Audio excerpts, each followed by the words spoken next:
Hello everyone, welcome back to Mega Discourse. As we know that every age begins with a question, and this romantic age begins with the most powerful question, that what does it mean to be truly human? So dear learners, today we are stepping into the romantic age, that is an age where poetry breathes, nature becomes both a temple and a teacher, where imagination becomes philosophy and emotions becomes rebel. So romanticism is not merely an age. It is a rebellion, a revolution and a resurrection of human spirit. It is also known as the age of disillusionment. And before romantic period, we have the age of neoclassicism, which was known as the age of reason, the age of satire. But this age is different from the neoclassic age. So let us slowly unfold the world between 1770 and 1830. A world shaking with revolution, wars, machine and poverty, hope, despair, emotions and emotions. So first we have to understand the historical background, that how it is different from his previous age. So learners, the romantic age did not appear magically. It was born out of chaos, disturbance, which affects social, political and the literary background. So imagine Europe in the late 18th century, where kingdom collapsing and people demanding rights and machines replacing man. We have villages which turning into cities, and the philosophy were asking what is the freedom. We have questions like who decides morality, what is the value of individual. So these kind of questions were raised during romantic period. This period roughly covers 1770 to 1830, though some scholars begin with 1798 with the rise of lyrical ballad, and end it with the death of Walter Scott, that is in 1832 when Farmville came. Now what about the social background as the society was shifting rapidly? So we have urban growth due to industrial revolution. You know what, Victorian age is known for the huge urbanization or huge industrialization. But the industrial development started from the romantic period. It can be seen the breakdown of agriculture life. The people are now shifting to industrialization. Now there were more laborers working in industries. We have urbanization. Then we have mass migration. People were actually migrating from one place to another place for the roti kapda and makan. And we have poverty, child labor and exploitation. Then there is a rise of middle class, and we have new reading class. As we know that there were coffee houses in the neoclassic age, which develops a new reading class, can be seen in romantic age. Then we have spread of education, newspaper, libraries, and we have women writing, which begins to appear more visibly. And so many women novelists can be seen during the romantic age, which later flourished during Victorian period. Also, we have religious questioning due to scientific progress. We can find the war between science and religion. Now, Charles Darwin theory came. Okay, so people were moving away from the traditional structure, and this social shift inspires writers like Wordsworth, who writes, "The word is too much with us, and late and soon." So actually, he was complaining about the materialism which created by the industrial society. The next we have the political background. As we know that Europe was on fire because of French Revolution, Industrial Revolution and American Revolution as well. So there are many causes, like Britain was fighting war against Napoleon. The rise of Napoleon can be seen here. We have American Revolution happened in 1776, which inspired the idea of liberty. Then we have monarchies which trembled actually. Now they got middle class which gained intellectual power because of easily available novels, and it generates their reading habits. The Britain who feared revolution. Okay, so these are some factors which clarifies that what exactly the political background. So writers responded emotionally, like Coleridge, Robert Sade and Wordsworth. So they first supported the French Revolution and later they grew disillusioned. Now, first they thought that it is good to have a revolution, we got freedom, liberty. But after that, when they saw so much devastation and destruction, then they understood actually that this is not the right way to get freedom, to get liberty. So then they pen down so many things in their work. Now, so far as economic background is concerned, so this age changed brutally economically. Like factory system was replaced cottage industry. We farmers, agriculture was replaced by land reforms and land enclosure. Then we have capitalism, which grew faster. Okay, you can say rich become richer, poor become poorer. So this kind of philosophy generates in the romantic age. Child labor was dominant in that age. ये simple cycle, suppose आपने कहीं industry लगाई है तो आपको इस industry को labour चाहिए, कहाँ से आएंगे? It come from the society, it come from the people who are living actually around that industry. तो वहाँ पे छोटे बच्चे भी काम करेंगे. And you know what, survival सबके लिए ज़रूरी है, पैसा सबको चाहिए, खाना सबको चाहिए. तो उन्हें बहुत ईजीली लेबर मिल जाती है, चाहे वो छोटे बच्चे हों, चाहे वो एक अडल्ट हो. तो they get labour very easily and at a low price, at a low cost. So इसके कारण क्या होता है ना, वहाँ पे चाइल्ड लेबर बहुत ज़्यादा हो जाता है और वहाँ एक्चुअली लेबर जो है it increase immensely. And also it generates pollution. So pollution, the environmental destruction increased. Like William Blake write in the London that in every cry of every man, in every infant's cry of fear. मतलब हर किसी बच्चे के, मतलब you can say that हर किसी बच्चे की चीख में, रोने में, हर किसी आदमी की चीख में एक डर दिखता है. वो डर किस चीज़ का है? Devastation, destruction, disillusionment. So romantic age जितना खूबसूरत है so far as the literature is concern, उतना ही ज़्यादा अगर हम पॉलिटिकल एंड सोशल कंडीशन देखते हैं तो it is very devastative. And you know what, that after Elizabethan age this is very significant because बहुत सारे क्वेश्चंस जो है हमारे रोमांटिक एज से पूछे जाते हैं, whether it is from literary background, it is from the revolution. So just keep it in mind. देखिए हमें रोमांटिक एज बहुत अच्छे से करनी है. And it is very simple कि हम एक छोटी सी क्लास के अंदर, एक छोटे से टाइम पीरियड में we can only cover the important thing. उसके बाद आपको खुद से बहुत सारी चीज़ें पढ़नी पड़ेगी. So I can only give you idea, only the guidance, and you have to make it in a full lecture. Okay, the next topic we have the revolutions. We have number one, the French Revolution happened in 1789. ये आपका first most important question. देखो dear learners, this is the heart of romanticism because literature जो है हमारा, it shaped by the revolution actually, because it showed the world with its cry of liberty, fraternity and equality, and these three words later added in our preamble as well. But when the revolution turned violent, or when we have terror everywhere, so their idealism broke. उनकी जो एक छवि थी ना कि ये French revolution के बाद हमें मिलेगा, it suddenly broke. And ये जो disillusionment I, it shapes the shift from the early to late romanticism. Now जो romanticism शुरू में start होता है एक बहुत blooming सा, वो last में आ जाते हैं, it become destructive. Second one, we have the Industrial Revolution. So while France burned politically, British burned mechanically, as we have factories which replaced nature because of pollution, and there was a machine which replaced hand. जैसे आपको पता है in present time we have machines like washing machine.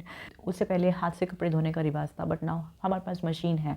और machine में भी एक मतलब A1 generation, two generation, semi automatic, automatic. अब उस ऑटोमेटिक में भी और भी कुछ होंगे जो उसमें अलग फीचर्स मिल जाएंगे. सो धीरे धीरे क्या हो रहा है ना कि manual hard work it replaced by the machine work. So during romantic period, smoke covered the sky, rivers turns black, और ये आज भी ऐसा ही है. So romantics reacted against this mechanized world. They escaped into imagination, past, childhood and nature. So that is why it is called the nature's age. Not because the nature was pretty, but because nature was a healing machine for a damaged society. And you know what, nature is always a healer. Now I have a piece of information to share, that what does exactly the romantic means. In my linguistic video, I have told you about a term, semantic shift, or you can say semantic drift. So this term actually means when a word changes its meaning over a time. यानी कि एक word धीरे धीरे अपनी खुद का original जो meaning है उसको खो दे और उसको लोग जो है अपने हिसाब से मॉड्यूलेट कर दे, उसका एक नया मीनिंग जनरेट हो जाए, तो उसको कहते हैं हम सिमेंटिक. सिमेंटिक मीन्स मीनिंग, और शिफ्ट मतलब मीनिंग का शिफ्ट हो जाना. Originally romantic means from Roman, romance, and it means wild, strange, unreal. And from medieval point of view, it means romance chivalry, adventure. But later in 19th century, the meaning changes and it is known as an imaginative, or you can say emotional, individualistic. But in today's era, romanticism is completely different from our medieval romanticism. Nowadays it means emotions, love, affection. But exactly the original meaning of romanticism is related to chivalry, adventure, and emotions.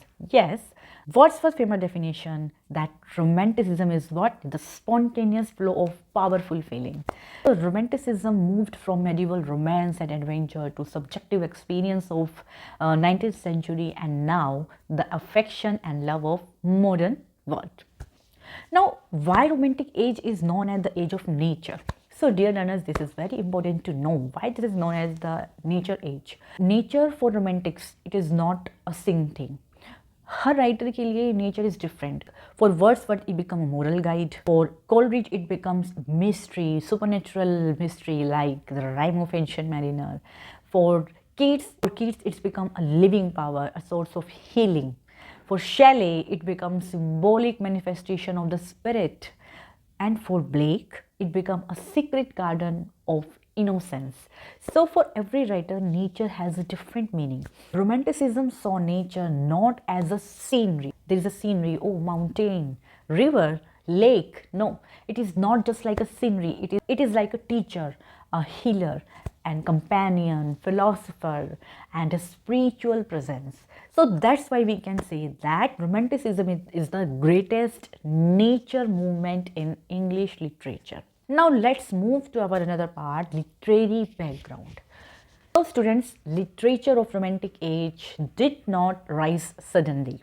It evolved from the dissatisfaction of writers in the mechanical, rational, and polished style of neoclassic age. As we know that neoclassic writers, they were covered them with reason, order, logic, decorum, and classical imitation. That they have more heroic, more epic, and satire, wit. But this age, romantic period, they trusted emotion, imagination, creativity, nature, subjectivity, and individual creativity. And they broke the rules of neoclassic age. And it is, very common. जब भी आप कोई edges के बारे में पढ़ेंगे तो current age is different from the previous one. ये एक दादा पोते वाली कहानी है. लाइक कि मान लो रोमांटिक एज है, पोता है, तो दे फॉलो द दादा age, like they follows the medieval one. They rejected, to whom they rejected their father age, that is the neoclassic age. Like neoclassic one, they do not follow Elizabethan, they follow the classic one. So ऐसे ना ये चीज़ चलती रहती है. Like आगे हमारे modern, post modern, तो वो क्या धीरे धीरे क्या होगा ना कि वो एक एज जो पिछली यानी कि जो फादर एज है, जहाँ से वो धीरे धीरे जनरेट होना शुरू हो जाए, ट्रांजिशन पीरियड है, उसको छोड़ के जो उससे पहले वाली यानी कि जो ग्रैंड फादर एज होगी उनको फॉलो करते हैं, उनके रूल्स को कहीं ना कहीं लेकर के आते हैं. सो इस चीज़ को याद रखना. Okay, so in a nutshell we can say that where Pope polished couplets, Wordsworth wrote for mountains, Dryden imitated ancient models. So Coleridge invented supernatural world, where Johnson wrote moral essays. So Keats dreamt of beauty and immortality. So keep it in mind. So you can say that romantic age is against the artificiality. Now we can find so many genres in this age, like we have poetry, novel, essay, criticism. Okay, so and we have different type of poetries. And you know what? Poetry, it is the crown of the romantic age. As they see nature as spiritual force, they find personal emotions, like for them imagination works as philosophy. They believed in simplicity of language. They find supernatural element. We have revolution drill in their poetry. There is sensuousness and Hellenism like Keats' poetry. They find medievalism, ballads revival, and they experiment with odes, lyrics, and epic fragments. Our first type is ode, and in simple lines, ode means deeply personal and philosophical form. We have so many odes in this era, but it is different from the classical ode. Ode to autumn, ode to melancholy, ode to the west wind, and ode to nightingale. We can see so many ode culture in this romantic period. For example, like ode to autumn. So in this ode, kids ने सिर्फ define किया autumn के बारे में, उसने यहाँ वहाँ की बातें नहीं करी, तो उसका जो पर्सनल लेवल था ना वो सिर्फ ऑटम तक ही फिक्स रहा है. The next we have ballad and lyrical form. So the publication of lyrical ballad in 1798, which by Wordsworth and S.G. Coleridge, it marks the official birth of Romantic movement, and it is known as the Manifesto of Romantic Age. And it revived medieval simplicity, storytelling, songs like rhythm, and among all the ballads, the Rhyme of Ancient Mariner is the greatest. See the epic fragments. Epic fragment means they try to write a big epic, but they failed and उन्होंने छोटे छोटे parts में लिखना शुरू किया, fragments में लिखना शुरू किया. That is what we call epic fragments. So romantics writer actually they could not complete long epics because their emotional change quickly. Coleridge wrote Kubla Khan and Ali, the Revolt of Islam. We have Keats' Hyperion. Okay, so these are some works which are epic. Novel. So romantic age is dominated by novels, and we have gothic novel like Horace Walpole, Anne Radcliffe, and we have historical novel like Walter Scott. We have Jane Austen, that is women novelist as well. We have Mary Shelley. So we will read them in detail. Next we have essay, and in essay famous one is Charles Lamb, William Hazlitt, Thomas T. Quincy. So these three are very important so far as the essay is concerned.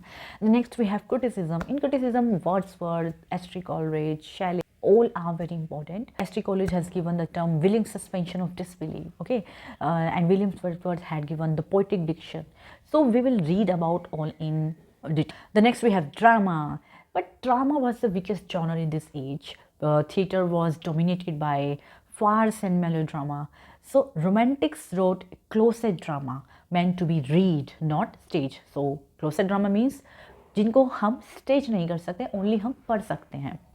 So like Byron wrote Manfred, like Shelley wrote Prometheus Unbound, Coleridge Remorse, and Keats Ode to the Great, which was his unsuccessful work.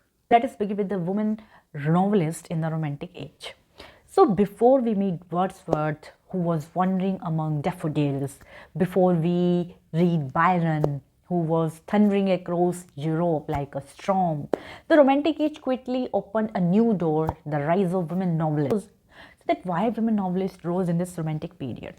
So first one is the reading public, which is expanded to middle class women. We have circulating libraries which made book accessible. Then the third reason is we have social debates on women's role. Like the women's role were rising on social debates. Now they are participating in the society. वो जो कहते हैं ना, एक पंचायत में पहले सिर्फ mail वर allowed. सो अब क्या हुआ, अब सोसाइटी में क्या हो रहा है, क्या अच्छा है, क्या बुरा है, क्या होना चाहिए, अब वेमेन पार्टिसिपेट करने लग गई. और दैट्स बिकॉज जब वेमेन पार्टिसिपेट कर रही है तो उनके विचार बनने लगे, and now they are writing their thoughts. The another major reason is now romanticism emphasized subjectivity, so which actually novels could explore intimately. Now women authors used fiction to safely express ideas, otherwise they were unacceptable. So now let us meet the major women novelists and their works and the ideas they created. First one is Jane Austen, my favorite one. Is the first modern psychologist of the novel. Why so? Because Jane Austen, she's chronological romantic, her style is neoclassic in restraint, but her deep psychological insight was irony and social realism, which places her firmly in the era of sensibility. So these are her major works, and it is in chronology. You have to learn these all works in chronology. Sense and Sensibility, written in 1811, it contrasts reason. We have Eleanor, and sensibility, Mariana. So it is actually a social critique of marriage economics.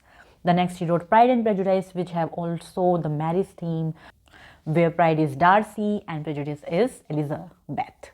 The next, she is Mansfield Park, darker moral concern, slavery and social mobility is the idea. Then Emma, which is on social comedy of error. The Northanger Abbey, which published actually in posthumously, it is a satire of Gothic novel conventions. Next, she wrote Persuasion, written in 1817. It is on matured love and the second chances. The next important is Frances Burney. So Frances Burney, born in 1752 and died in 1840, was a society writer, early novelist who influenced Jane Austen. She wrote Evelina, which is an epistolary novel of youth and social learning. Epistolary novel means which is in a letter form. Then she wrote Cecilia and Camellia. So these were their important works. So Burney novels have major precursor of Jane Austen domestic realism, which focuses on sensibility and social manner. Next, we have Maria Edgeworth, who is actually an Anglo-Irish novelist. She is an educator, social reformer who wrote an Irish society. As she has wrote Castle Recreant, which is proto-historical regional novel. The next she wrote Belinda, and then Letter for Literary Ladies, which is her essay collection on pedagogical interest. Next we have Anne Radcliffe, who wrote Gothic works like The Mystery of Rodolpho, very important, written in 1794. It defines female Gothic and influenced later romantic novelist, and including Jane Austen's satire in Northanger Abbey. The next we have Mary Wollstonecraft, which known as the intellectual mother of feminism. She wrote A Vindication of the Rights of Women in 1792, important work. Then Mary, a fiction, The Wrongs of Women, or Maria. So Wollstonecraft attacked on women oppression and argued that their inferiority is not natural but it is caused by the lack of education. She wrote on romantic individualism and enlightenment reason, which come together for the cause of destruction of women, and she was against the theory of Rousseau as well. Next important writer we have Mary Shelley, the Gothic queen of the romantic age, and her favorite and her famous Frankenstein, जिस पर अभी movie भी बनी है. She wrote at the age of 18. Then she wrote The Last Man, Matilda, and Walpurga. So these are some important work, and पर PYQ भी बन चुका है that इनमें से कौन सा वर्क मैरी शेली ने नहीं लिखा. So Mary Shelley actually she combines Gothic horror with philosophical depth. Like Frankenstein, it is both a scientific myth as well a romantic tragedy, and it is about ambition and loneliness and the failure of human sympathy, and there is a monster as well. Okay, she has an outcast identity. It is important to underline. And आप कोई work पढ़ते तो उसका subtitle ज़रूर पढ़ें, क्योंकि subtitle जो है मेनी टाइम्स वो मैच द फॉलोइंग में आपसे पूछ लिया जाता है. तो किसी भी वर्क का सबटाइटल उसका मेन आइडिया आपको ज़रूर पढ़ना है, तभी की तभी नोट्स बनाते हो वहीं की वही थोड़ा सा स्पेस छोड़ दीजिए और वहीं की वहीं उसके बारे में थोड़ा बहुत लिख लीजिए. Okay, next we have Charlotte Smith. She was a poet, novelist, and the forerunner of romantic sensibility. Her major works are Emmeline or Desmond and The Old Manor House. Smith novels explore women's stories, women's struggles, like she wrote Elizabeth Sonnet, which influenced Wordsworth and Coleridge as well. So we have also minor novelists like Clara Reeve, who wrote the Old English, Byron. We have Mary Brunton, who influenced Austen as well. Then we have Hannah More, who wrote didactic and religious fiction. So these are some important novelists. Now let us learn about the essayists, which are very important. The first essayist we have Charles Lamb. Charles Lamb is known as the prince of familiar essayists. He was known as the nostalgic witty. He wrote essays under the name of Elia. So he was clerk at East India Company. And he has a tragic family. Her sister name is Mary Lamb. And you know what? His essay generally reflect the London urban's life. And his style is very conversational. He imitate voice and blend of humor and pathos in his work. Dots यानी कि किस्से, बहुत किस्से लिखता था अपनी life के, मतलब मैं यहाँ वर्क करता था उसने उसके ऊपर एक ऐसे लिख दिया. After major work is essay of Elias, which is first series published in 1820, later than 1833. We have essays like Drink Children, Old China, and a discussion upon roast pig. And each essays are intimate and they have nostalgic and mixing memory generated from his personal anecdote. Like Drink Children was often asked in exam that it has its autobiographical tone. And he also wrote poems. He wrote tales from Shakespeare, very important, with his sister Mary Lamb, and it popularized Shakespeare for the children as well. Also wrote on the tragedy of Shakespeare, so he's a fan. Find the ideas like childhood memory and city life, satire of sentimentalism, and human critique of modernity. The next we have Thomas De Quincey. He is known as the conventional opium rave psychological prose pioneer. He was an opium addictor. He was a student of romantic circle, romantic critical mind. So he wrote Confession of an English Opium Eater and Knocking at the Gate of Macbeth in 1823, which is very important, and PYQ as well. Then he wrote Suspiria de Profundis, which is a dream vision and meditation, an important one, and PYQ, the English Male Coach, and autobiography sketches. So these are some important works, and he's known as the uncanny genius. So this is all about the Thomas De Quincey. The next we have William Hazlitt, an acute critic and essayist of the age. He was the critic of human mind, and you can say that he was a radical politician and pupil of Coleridge early work.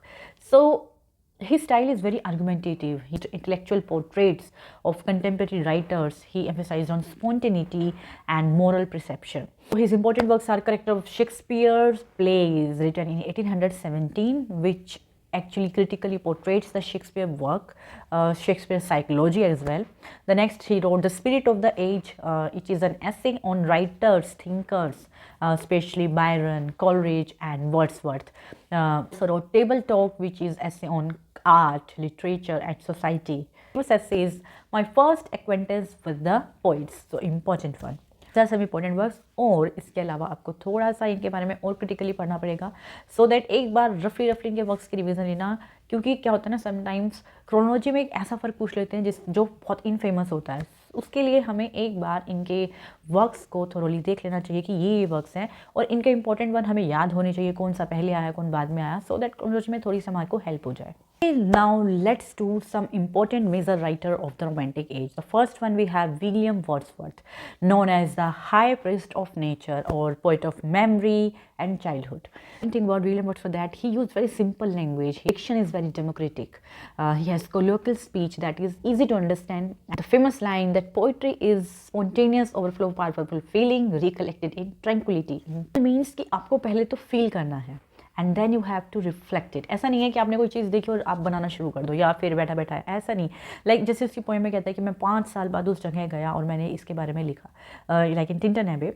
So he means to say that कि मैंने पहले उस चीज़ को feel किया, उस चीज़ के बारे में समझा उसको, और उसके बाद फिर मैंने उसके बारे में लिखा, उसको रिफ्लेक्ट किया.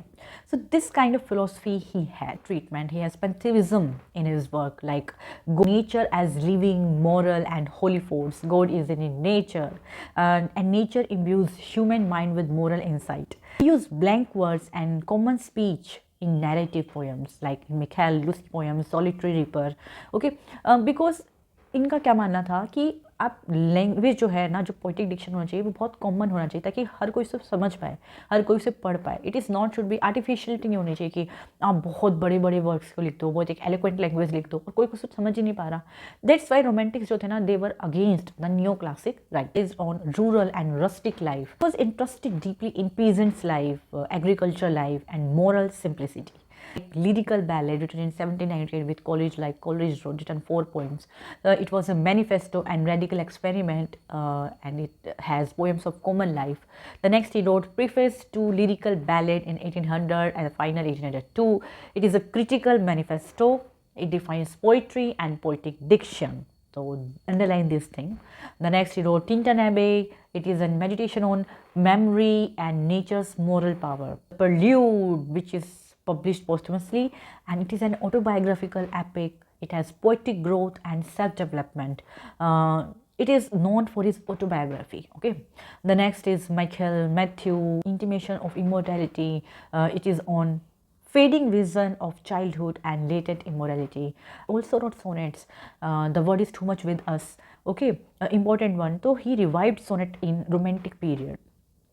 Then I also told about the theory of pantheism, that God is in the nature, God is everywhere in every nature thing, in पेड़ में, पौधे में, पानी में, माउंटेन में, हर जगह गॉड है, हर जगह नेचर का आपको हील करना मिल जाएगा. He wrote The Excursion, The Recluse, Peter Bell. They are important one, and so many poem here like Daffodils, Solitary Reaper. So एक बार आप वर्ड्सवर्थ की सारी पोएम के नेम्स जरूर दे करके जाइएगा.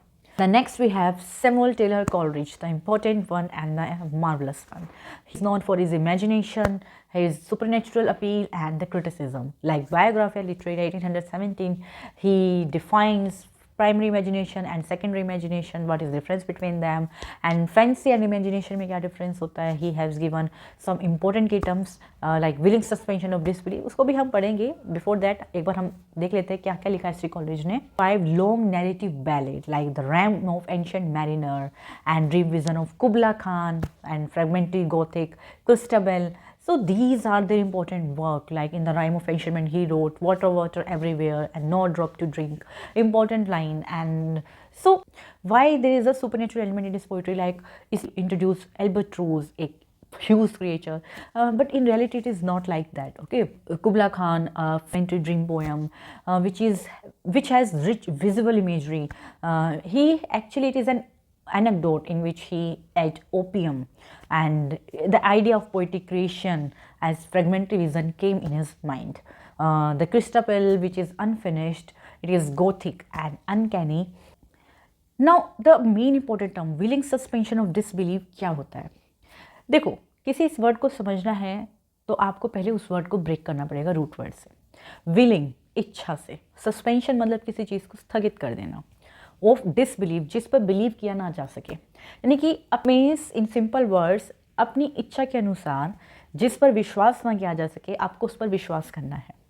फॉर एग्जाम्पल, आप कोई साउथ मूवी देखते हैं, ठीक है, then you saw hero came and there are so many goons, गुंडे होते हैं बहुत सारे, and when he hit a punch and तो क्या होता है कि 2-3 गुंडे जो हैं एक साथ गिर जाते हैं. ठीक है, सिर्फ एक पंच मारेगा और उसके बाद 2-3 गुंडे एक लाइन में गिर जाते हैं.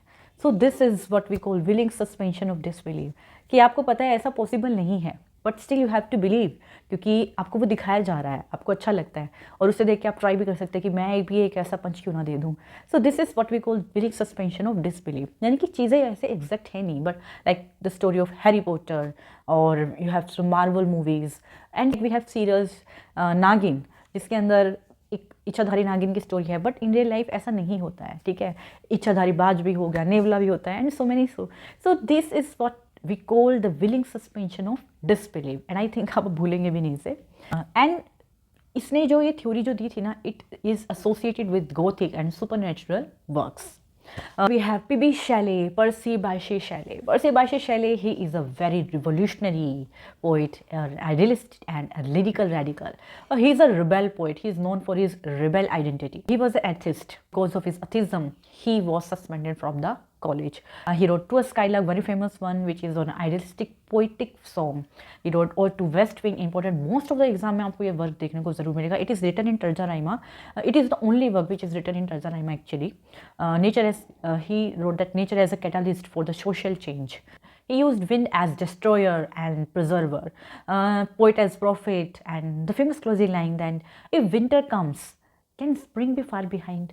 So this is very important, and I love this line that it is written in Tarja Raima and it is adapted from Dante. It is a chain of images which create sense of propulsion, that wind imagery, जैसे wind आ रही है तो मतलब अगर उसने बात किया wind as a destroyer तो आप समझ जाओगे तूफान आ रहा है. विंड एज अ प्रिजर्वर तो आप समझ जाओगे वो कैसे हीलिंग का काम कर रहा है. Okay, so he wrote Adonis on it is actually an elegy on the death of kids, and it blend political and lyrical mourning as well. He wrote Prometheus Unbound, which is a lyrical drama and finding freedom struggle, The Mask of Anarchy, The Sensi, Alastor. और Alastor title किसने दिया? Thomas love peacock ने. Important one, उसे title नहीं रखा, लेकिन जो title है ये रोमन मैथोलॉजी से थॉमस लव पिकॉक ने उसको दे करके दिया था.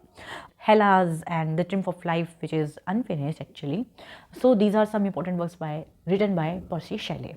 So next we have John Keats. John Keats is very important. John Keats, he is poet of beauty, sensuality and negative capability. He is known as Keats as a Greek, and he is known for his famous term Hellenism. And you know what, Keats ka concept very clear. He did not present nature as a teacher, nature as a guide or as a healer. He just simply enjoys nature. उसने खुशी के लिए nature को लिखा. उसने कुछ मतलब nature के मैंने बताने के लिए नहीं कि नेचर ऐसा है नेचर वैसा है, नहीं. मुझे नेचर पसंद है, मैं सिर्फ नेचर के ऊपर लिख रहा हूँ. नेचर उसे खुशी देता है, डिलाइट करता है, तो उसने उसके ऊपर लिखा. Sorry. We have two concepts, Hellenism and negative capability. Hellenism means Keats attract to Greek art and myth. So Hellenism means beauty, persuasion of beauty, and classical ideal form of Greek. Like in Grecian art, he evokes Greek hero. So Hellenism means the art, the myth which is taken from the Greek. is negative capability. Again, question देखो. Again, words negative and capability. Negative means विपरीत अवस्था में, and capability means you have that ability. So simple words, आपके पास इतनी ability होनी चाहिए, इतने आप कैपेबल होने चाहिए कि विपरीत परिस्थितियों में आप अपना एक पॉजिटिव एटीट्यूड कैसे रखें. क्यों ऐसा इसने लिखा है? ऑटो नाइटिंगेल में लिखा है कि भाई नाइटिंगेल है, शी इज़ डूइंग दैट, यहाँ से वहाँ घूम रही है. और सिंपल टर्म, आप यूजीसी नेट एग्ज़ाम आपने फील किया है, आप तैयारी कर रहे हैं, और अब तैयारी इसलिए तो कर नहीं रहे, मतलब आपके दिमाग में तो है नहीं कि मेरा पक्का पक्का हो ही जाएगा पेपर, नहीं हो रहे ना. तो व्हाट यू आर थिंकिंग कि मुझे करना है, अभी 1 महीना है, अभी 15 दिन है, अभी 20 दिन, अभी 45 दिन है, तो मुझे करना है करना है करना है.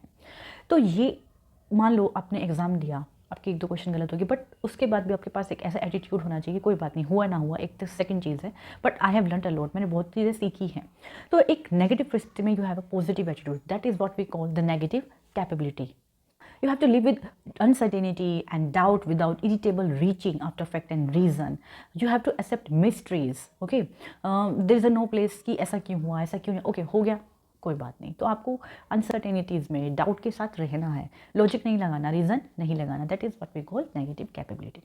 सो he has written so many odes like Ode to Grecian Urn, Ode to Autumn, Ode to Melancholy, Ode to Psyche, Ode to Nightingale, and mostly it was written in 1819. तो बहुत आसान है इसको याद करना. He wrote Endymion, जिसके in which he wrote A thing of beauty is joy forever, its loveliness increases. So huge epic experiment. He wrote La Belle Dame sans Mary, which sent ages. Also he wrote Pot of Basil, Isabella, the famous line Beauty of Truth, Truth of Beauty. अब मुझे बताना ये इसकी किस ओट में से ली गई है. ओके, तो आपको इन सब के बारे में थोड़ा थोड़ा पढ़ना ज़रूर है, specially Ode to Autumn, Ode to Grecian Urn, and Ode to Nightingale. Okay. The next we have Lord Byron. Lord Byron is famous for the Byronic hero personality. He was very flamboyant, politically engaged, and he created Byronic hero who was alienated, proud, rebellious, and passionate. Manly figure like. So he wrote in a satirical tone. He was a world traveler, and he created charismatic works like Herald Pilgrimage. It is actually a proto-autobiographical travel poem in which अपने self के बारे में बता रहा है, वो अपने travel experience के बारे में वो बताता है. Next he wrote Don Juan, very important. It is actually a mock epic satire and it subverts the epic conventions actually.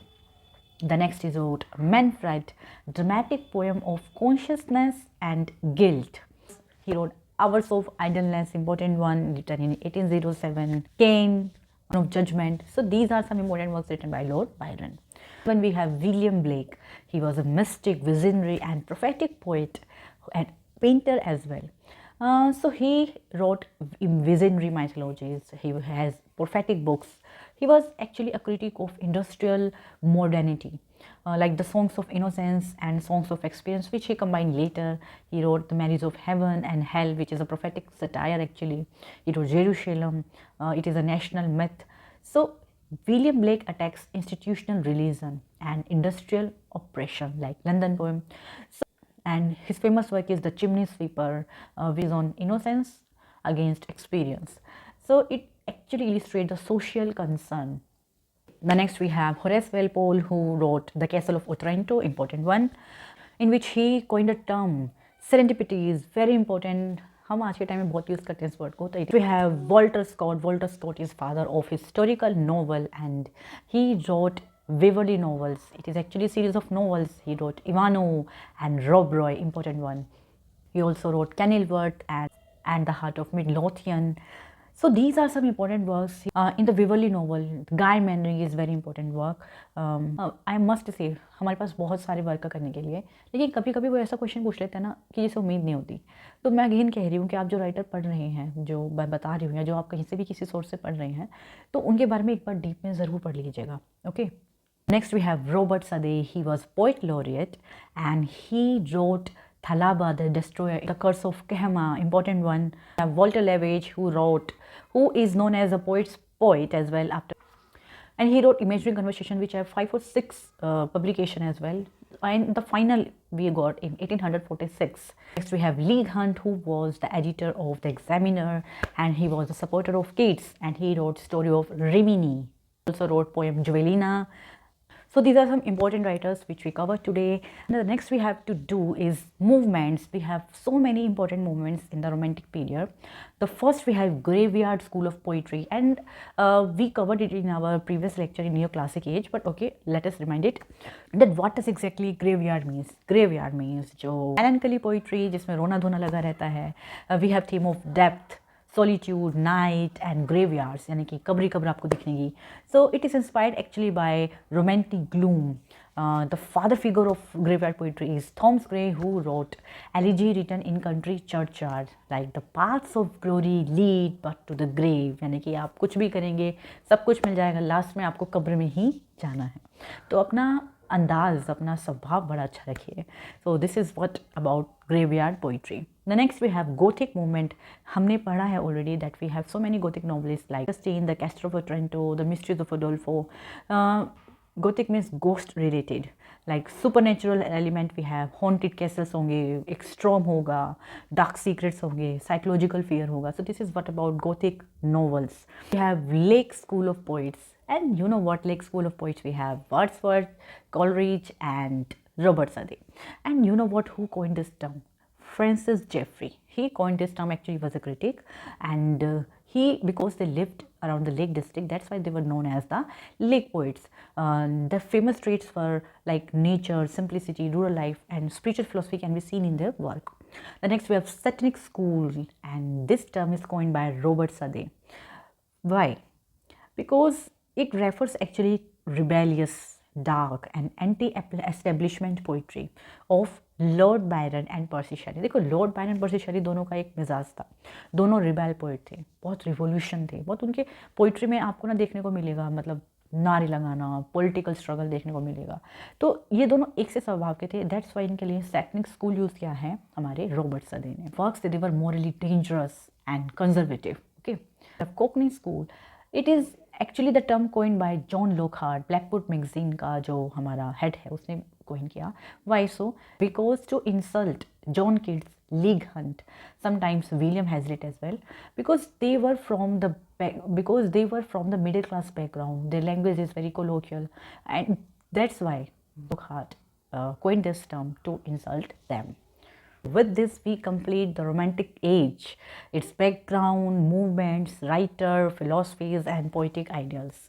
So this is all about our age, and again, because of some rituals, I have to say, if you found this lecture insightful, then don't forget to like, share and subscribe, and stay connected for more videos. The next lecture we will cover our Victorian period. थोड़ा सा अब long edges है हमारे पास, तो we have to stay connected, और and I hope bore नहीं होंगे आप. Bye bye.